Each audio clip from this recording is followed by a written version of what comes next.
My idiot brother pranked my girlfriend by replacing her narcolepsy medication with a fake placebo. She fell asleep while driving, crashed, and had to be hospitalized, but my parents sided with my brother. About 2 years ago, at a family gathering, my brother made an insensitive joke towards my girlfriend about her narcolepsy, and she called him out on it. He felt offended and, as revenge, pranked her by replacing her narcolepsy medication with fake placebos. The very next day, my girlfriend got in her car and, due to the fake medication, fell asleep behind the wheel. Thankfully, nobody was in front of her, but she crashed into a guardrail at an estimated speed of 40 miles per hour. She was rushed to the hospital, and that's when I got a call informing me what happened. The police said she was facing jail time for reckless driving. Soon after, I got the call from my brother. He said he felt guilty for what happened and would like to say sorry. I had no idea what he meant, so I questioned him, and he stammered. He eventually admitted to swapping the medication out, and I absolutely went off on him. My girlfriend was fighting for her life and facing prison, all because he felt offended after being rightfully called out. I immediately started brainstorming ways to prove my girlfriend's innocence, so I started contacting every family friend at the gathering to ask if they had seen anything. Luckily for me, someone said he saw my brother, Jack, messing with my girlfriend's meds, but he didn't see him actually doing anything. This was evidence that could be credible. While my girlfriend was in the hospital, I took her meds and sent them to get tested. It was proved that these meds were indeed not her narcolepsy meds. They were just sugar pills. When my girlfriend woke up, I told her everything. To say she was traumatized was an understatement. Luckily for us, my girlfriend got out of jail time, but somehow my brother did too. After the whole legal dispute was settled, I was torn between disbelief and rage regarding what my brother did. It was one thing for him to make his usual off-color jokes, but to actually sabotage my girlfriend, Jessica's, medication, that was a level of hate I never would have expected from my own brother. But as much as I wanted to believe it was a sick joke or some kind of mistake, the truth was staring me in the face, and I couldn't ignore it. I remember the moment it all clicked. It was late at night, and I was sitting in the living room with Jess. She was still shaken from the accident. The bruises on her arms were fading, but her eyes still looked terrified. We were talking about how she could have fallen asleep despite taking her medication as prescribed, and I could see the fear in her eyes. She feared not being able to trust her own body anymore. I still didn't want to believe that my brother did this to her, but there was no denying the truth. He was angry that she had called him out in front of everyone, so he decided to teach her a lesson that nearly cost her her life. That night, I couldn't sleep. I kept running through every memory I had of Jack. I thought about the times we'd spent together as kids, the stupid pranks we pulled on each other, the arguments that always ended with us laughing. But now, all I could think about was how he could have killed the woman I love, all because he couldn't handle being called out for his behavior. The next day, I decided I needed to confront him. I couldn't just let this slide. I needed to hear from his own mouth why he did it, and if he even understood the gravity of what he'd done. So I drove over to his apartment, my heart pounding in my chest from nerves and anger the entire way. I didn't know what I was going to say, but I knew I couldn't let him get away with this. When I got there, Jack opened the door with his usual grin, like nothing was wrong. But as soon as he saw the look on my face, his smile faded. He knew why I was there.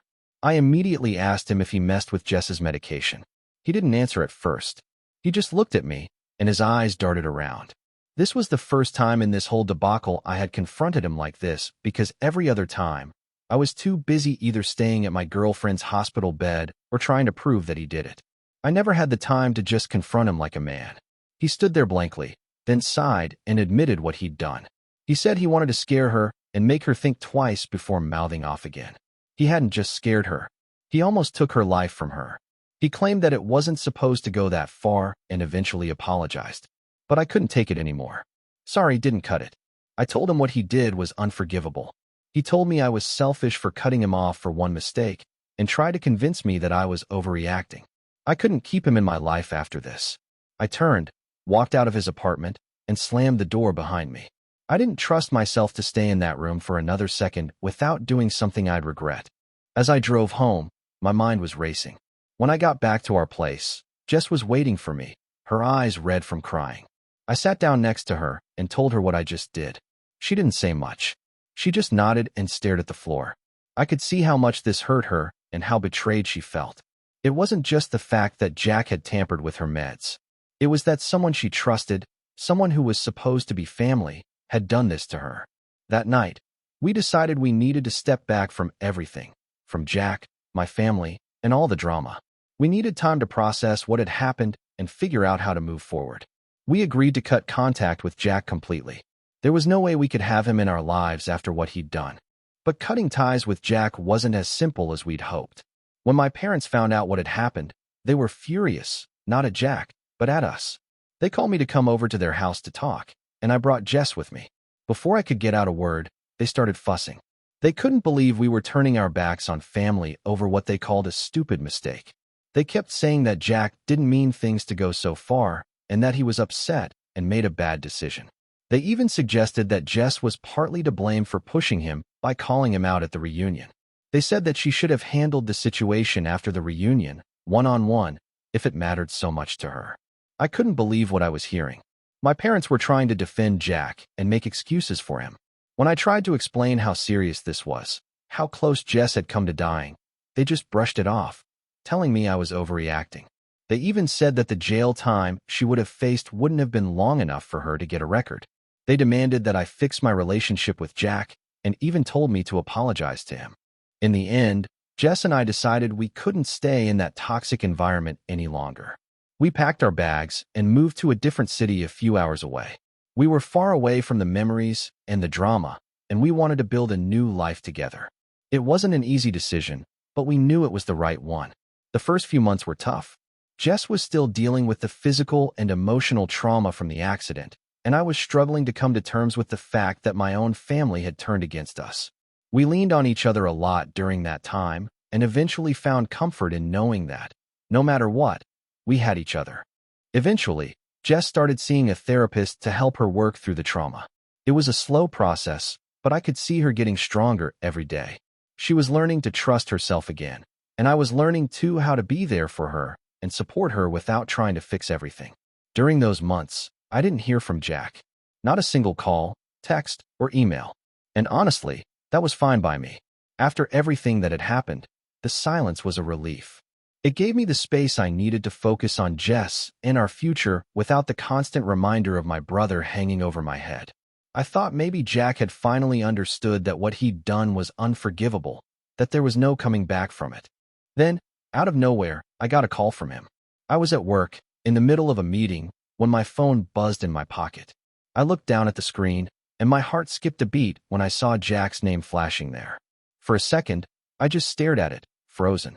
I hadn't expected to hear from him, especially not after all this time. The last thing I wanted was to deal with this in the middle of the day. I let it go to voicemail. I'd done everything I could to shut that chapter of my life, to put it behind me. But there he was, trying to claw his way back in. When the meeting finally ended, I slipped into an empty conference room and pulled out my phone. There were 3 missed calls from Jack and a voicemail waiting for me. My hand hovered over the play button, hesitating. I wasn't sure if I was ready to hear his voice again or if I could handle whatever excuse or apology he was about to throw at me. But curiosity got the better of me, and I pressed play. He said he was sorry and wanted to explain. He sounded very desperate, but the more messages he left, the more I felt the walls I'd built around myself starting to crack. Jessica and I felt like we were healing, and since we were in a new city, we didn't have to worry about Jack messing up our new lives. In the end, I let the calls go unanswered, and the voicemails piled up in my inbox. It was the hardest decision I'd ever made, but it was the only one I could live with. So I silenced my phone and got back to work. Life moved on, and so did I. As the days passed, the calls slowly stopped. My parents, on the other hand, were relentless. They kept calling, leaving messages about how I was tearing the family apart and how I needed to come to my senses and make amends with Jack. In the end, I had to make a hard decision. I blocked their numbers and cut off all contact. It hurt like hell, but I knew it was the only way Jess and I could move forward.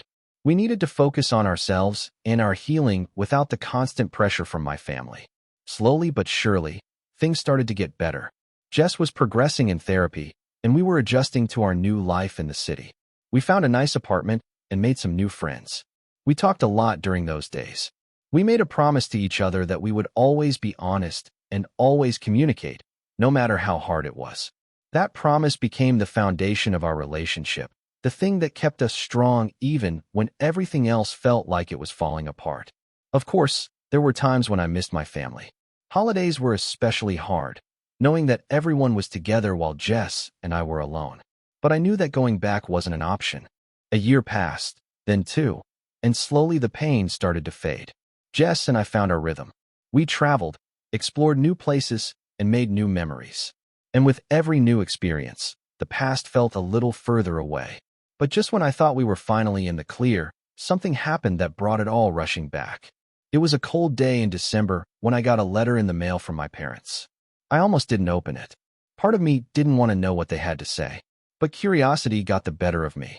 The letter was long, filled with apologies and explanations, but the gist was this: they wanted to see us, talk things out, and try and rebuild our relationship.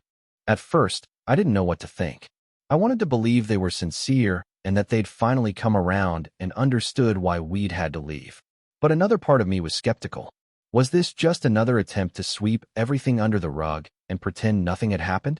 Jess and I talked about it for a long time. She was supportive as always, telling me that whatever I decided, she'd be there with me. In the end, I decided to give it a shot. I wasn't sure if I could ever truly forgive them, but I was willing to hear them out. We arranged to meet at a small cafe in the city where Jess and I had made our home. I was nervous as hell. My heart pounded as I walked through the door. But when I saw my parents sitting there, looking older and more worn than I remembered, some of that anger melted away. The conversation was awkward at first. My parents apologized for not supporting us and not understanding how serious the situation was. They admitted they'd been wrong to side with Jack initially. It wasn't everything I needed to hear, but it was a start. And in that moment, I realized I didn't need their approval or their understanding to move forward. Jess and I had built a life together, a strong, beautiful life, and that was enough. But if my parents were willing to be a part of that life, then maybe we could find a way to move forward together. As we left the cafe that day, I felt lighter, like a weight I didn't even know I was carrying had been lifted off my shoulders. Jack never reached out again, and I'm okay with that. I didn't need another apology from him, and I didn't need him in my life.